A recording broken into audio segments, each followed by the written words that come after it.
नमस्कार सांग मैंने राति पाइला मु मो कम लगिगली। आग टे घर बाहर झाड़ू मारिदेली।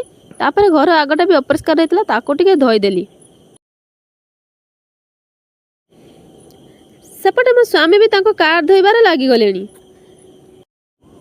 कार्तिक मास आसीगला हेले रंग मुर्जे किणवाक समय नहीं। भाग्य को मुर्ज बिकाली भाई भी आज आसीगले। मु आ मो जा मुर्ज किणी पकेलु। मार्केट रेट टिके अधिक नेउचंती कौन आ कहबू। जेते बेले गाँव रे आसिक बिकुचंती तांको पेट पाटी कथा आउ। आज बुधवारटा आ पुणी आज आमर शेष आमिष खाइबार दिन।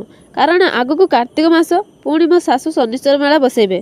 तेणु मो दियर मार्केट चिकेन आनी मो हाथ में धरे दे कहले आज जेते पारुच खाई दियो।